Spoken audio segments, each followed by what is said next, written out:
Dr. Elian, the renal and mesenteric artery stenting indications and technique.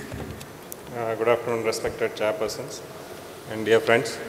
At the outset, I would like to thank Dr. Kumar for inviting me to this wonderful conference. My topic will be renal and mesenteric artery stenting, indications and technique. The topic is big, but the time is small, so I'll try to rush through and cover both. Indications for renal artery stenting are the clinical conditions are hypertension, accelerated, refractory or malignant, not controlled with more than 3 drugs including a diuretic, or unable to tolerate medicines. Or if it is atherosclerotic nephropathy, where you have bilateral renal artery stenosis or in a solitary kidney renal artery stenosis, and it's class 2B for a unilateral renal artery stenosis. In cardiac destabilization syndromes like flash pulmonary edema, recurrent congestive heart failure or unstable angina, it's a class 1 and a class 2A indication. So in these clinical conditions, if you have a renal artery stenosis more than 70%, you can go ahead and stent it. But if the lesion is moderate, 50 to 70%, then you need a more than 20 millimeter peak translational gradient or a more than 10 millimeter mean gradient or a FFR of less than 0.8. So these are the only places where you can stent the renal artery. Sometimes even after stenting you might not get a good result. So you have to know conditions where you should not stent, like if the creatinine is more than 4, renal size is less than 7 centimeter, there is an absent nephrogram, severely impaired cortical blood flow or seriously abnormal intrarenal arteries. Technical approach, first will be the axis, when to use arm axis. Usually we do it by femoral, but in certain conditions you have to go through the arm.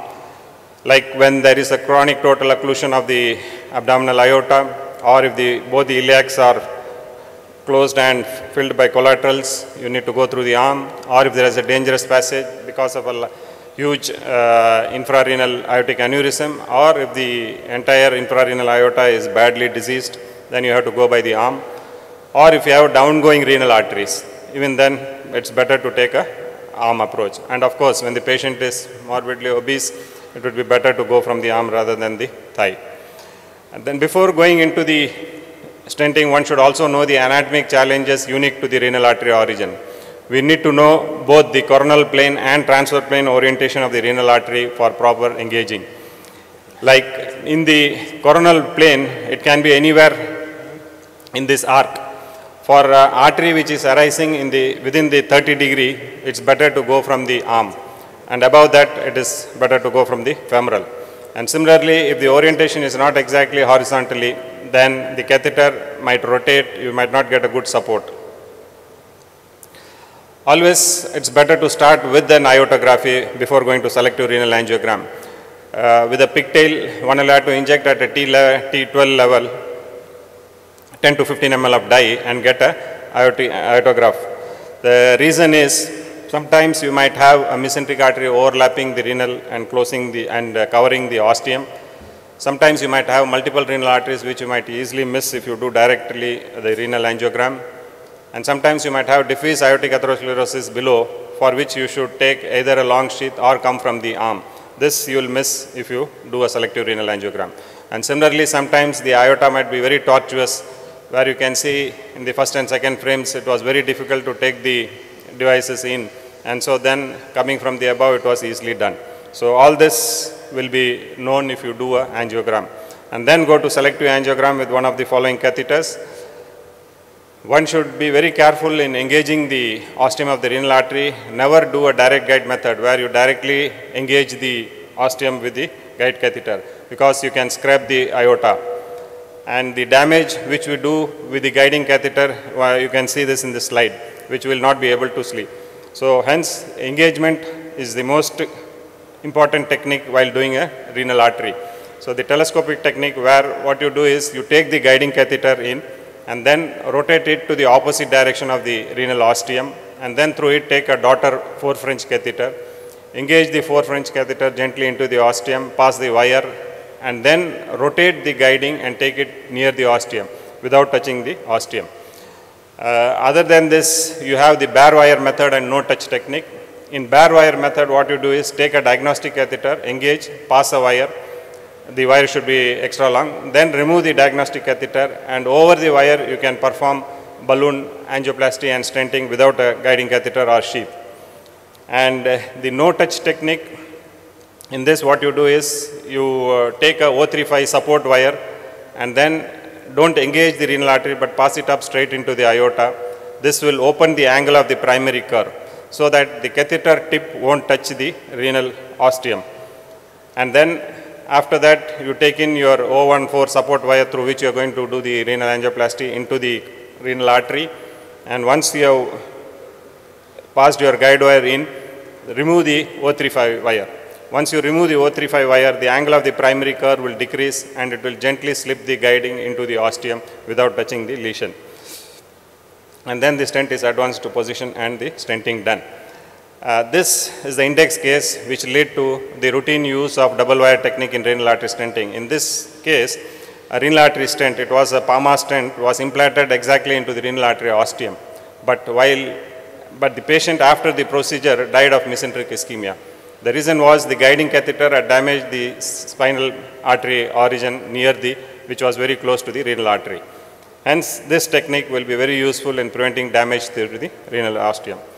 The delivery system we use could be a O14 based or a O18 based. In a O14 based, it allows use of 6 French guide and you can use a coronary or peripheral O14 wire. And here the catheter forms crucial in giving support. Whereas in O18 and O35 wires, the wire gives the major support, but you need a 8 French guide or a 6 French sheath.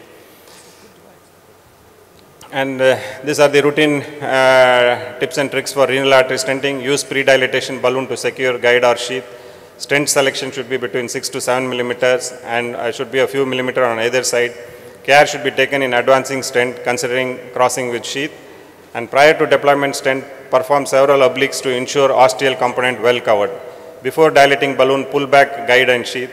Slow insufflation and observe stent during dilatation. Listen to your patient. If the patient complains of pain, don't go up. You might land in dissection or rupture of the artery. And prepare for rupture and or dissection. And finally, after the procedure, pan over the entire kidney with wire to rule out any perforation and also to rule out any distal embolization. Coming to mesenteric artery stenting, majority of the stenosis in the mesenteric arteries are asymptomatic. The prevalence of mesenteric arterial stenosis is 6 to 10% in unselected autopsy series and 14 to 24% in patients undergoing angiography for either coronary angio or peripheral angio.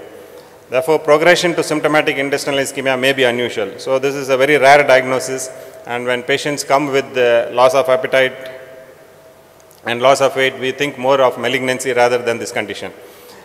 The presence of mesenteric artery stenosis is not an indication for stenting. Arterial stenosis should cause symptoms and only then you have to tackle it.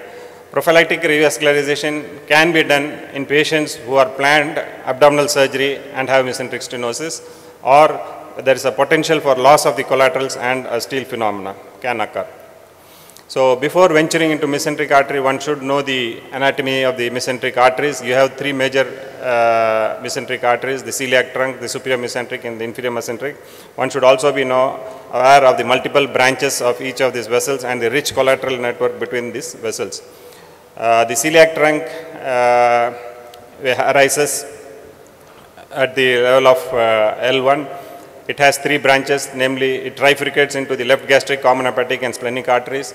Sometimes the trifurcation might be very close to the ostium, and at that times you will have difficulty in doing angioplasty of the celiac trunk. It supplies the stomach, duodenum, pancreas and liver. Then you have the superior mesenteric artery which arises 1 centimeter inferior to the celiac artery. Both these are above the renals. It supplies the midgut from jejunum to the splenic flexure, and the branches are the pancreatico-duodenal, middle colic, right colic and the ileocolic. Then you have the inferior mesenteric, which is the smallest branch, arises at L3 level 3 to 5 centimeter above the bifurcation, and it branches into the left colic, marginal and sigmoid. It supplies the distal colon beyond the splenic flexure and the left colon and the rectum. And one should also be aware of the collaterals. The 3 mesenteric arteries are richly collateralized in cases of obstruction. And that is why even if two arteries are closed, one artery can manage to supply the entire abdominal viscera. You need to know the interceliac branches, the celiac and SMA branches, the SMA and IMA collaterals, and the IMA and internal iliac arteries. For example, you can see the rich collateralization. The first patient has a superior mesenteric artery, a celiac trunk has tightly stenosed, the superior mesenteric is totally occluded, and you can see the rich collaterals.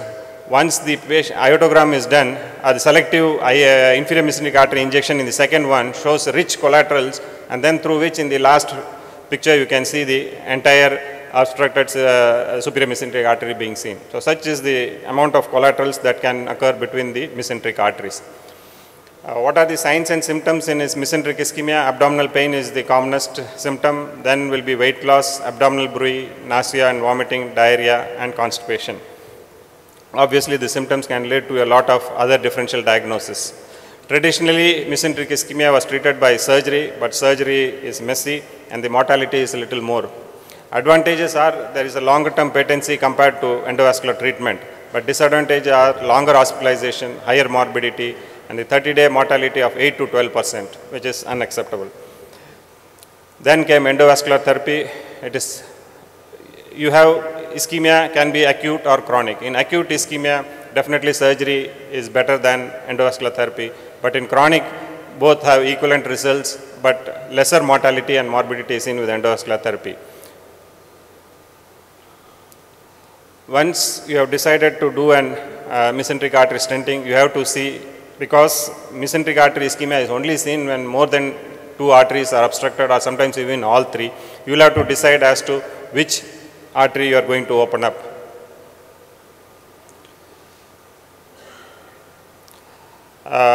The iotography is just like renal. Celiac artery usually arises at T12 and the superior mesenteric between T12 and L1.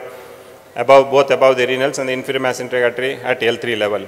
It arises anteriorly, unlike the renals which arise from the side or from behind, and hence this is better seen in a lateral view.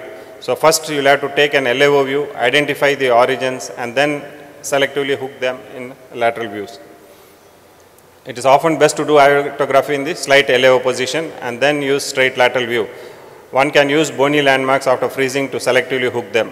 Vessels here have a vertical origin, vertical angle from the aorta, and hence catheters with inferior curve are better suited. Avoid excess catheter manipulation just like in renals. This is one of a patient who had a celiac artery narrowing and he had typical abdominal pain after superior mesenteric and inferior were normal. The lesion was dilated. It was the superior celiac trunk was engaged with the 6 French renal catheter, and then a 5 into 15 express balloon was used to pre-dilate, and then 7 into 15 express stent was deployed. You can see a good result following angioplasty. But however, after 6 months, the patient came back with the recurrence of symptoms, and then you can see restenosis inside the lesion.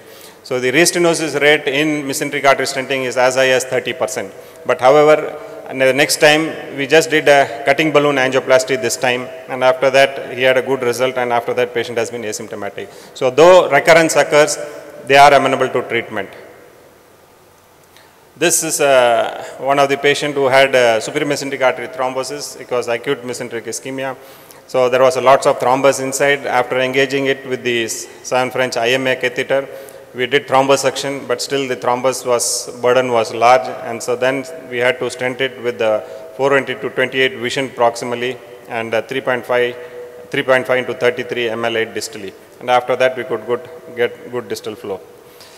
So the guidelines, what they say for endovascular revascularization in mesenteric ischemia is, in acute intestinal ischemia, surgery is the preferred mode, as resection of necrotic bowel is often necessary.